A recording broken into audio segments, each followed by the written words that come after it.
Mrs. Scott, you brought this case before the court. What's going on?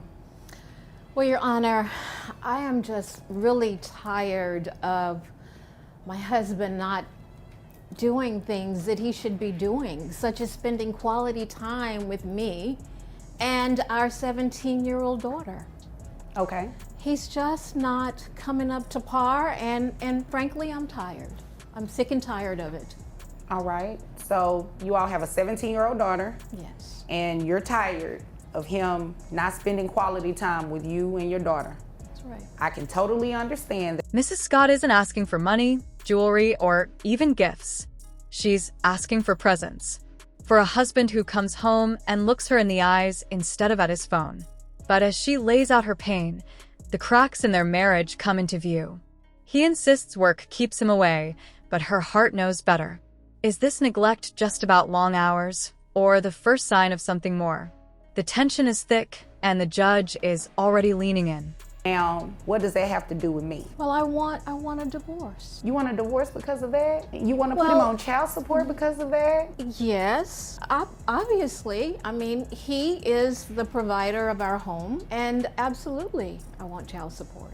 He's the provider of your home and you just want to get rid of him like that? I just feel Because like, you're being petty and in your feelings? well, I feel like we've just grown apart, and I'm just tired of him not making me happy. He doesn't take me out. We don't do fun things anymore. And frankly, I'm bored. Oh, okay. Mrs. Scott drops a bombshell. She's not asking for counseling. She's asking for freedom. Divorce papers, child support, the whole deal. And the reason? She's tired. Tired of no romance, no effort, no spark. The room freezes as the word bored echoes across the courtroom. The judge raises an eyebrow. Can boredom really break a marriage? Or is this just an emotional storm disguised as justice? What happens next flips the entire conversation on its head. Mr. Scott, why are you boring this woman to death over here? I'm not real sure why I'm here. Honestly, I'm not sure why you're here either. It sounds like she's just in her feelings right now because you're not spending time with her and your 17-year-old daughter. And that's not what court is for. We don't just place people on child support because we're in our feelings. I recently retired. I'm tired. I worked 50 years and Where did you retire from? from the military. Thank you for your service, sir. Thank you. Mr. Scott finally breaks his silence, and his words carry the weight of a lifetime. A decorated veteran, retired after 50 years of service, now facing court not for betrayal, but for being tired. He admits he's pulled away, but asks the question no one can ignore. Is being emotionally distant a crime? The judge leans forward, cutting through the air with a sharp reminder. This is a courtroom, not a counseling session. Facts matter, not feelings. And suddenly, the case takes on a whole new edge. He's tired. That's why he probably doesn't want to spend quality time all the time. Can you give him a break? Well, And sir, can you spend some more time with your 17-year-old daughter? When she's home, I'm more than willing to do that, but she's 17 years old. Right. I mean, she has a life, friends, a phone, and I'm available. I can definitely understand that. I can definitely understand that. Mrs. Scott, let's not be petty. Don't do that. The judge doesn't sugarcoat it. 50 years of service can't be erased because he won't dance on TikTok. The words land heavy. Mrs. Scott's argument suddenly feels smaller under the weight of perspective. Maybe it isn't neglect, maybe it's reality. But then comes the twist. The judge adds, even duty ends. Marriage requires presence too. In that single moment, the balance tilts. Is Mr. Scott excused by sacrifice, or held accountable for absence?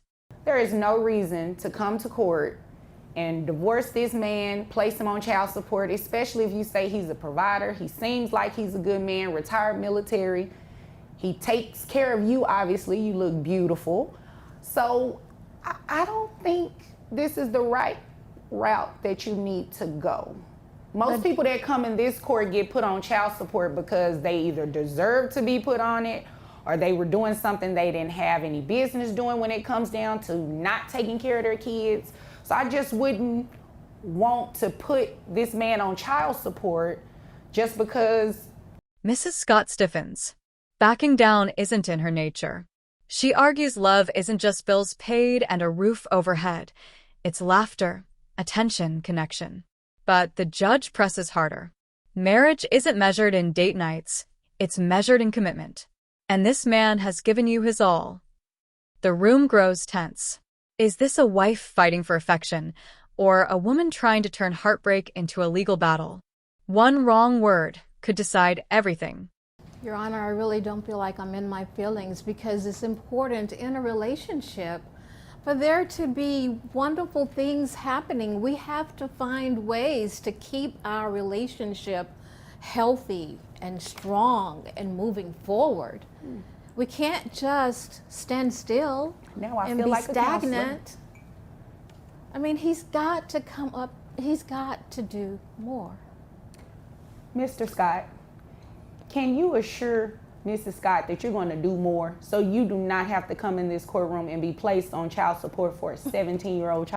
The silence is heavy, every eye fixed on Mr. Scott. The judge doesn't move, just waits. Finally, Mr. Scott clears his throat. I never meant to leave her alone. I just don't know how to be different. His words crack the air, softer than expected, but honest. Mrs. Scott's eyes well up. This isn't anger anymore. It's raw truth. The judge leans closer. Then maybe this isn't a case for divorce, but a call for change.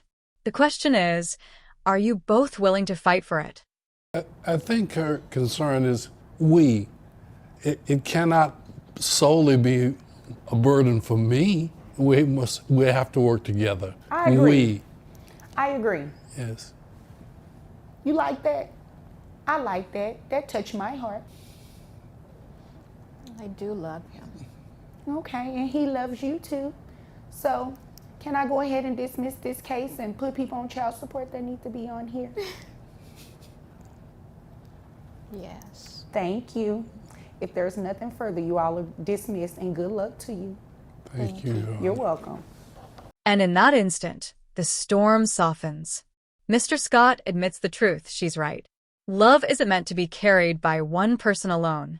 With those words, the wall between them cracks, and what remains is the bond that once held them together. The judge leans back with a rare smile. No divorce papers.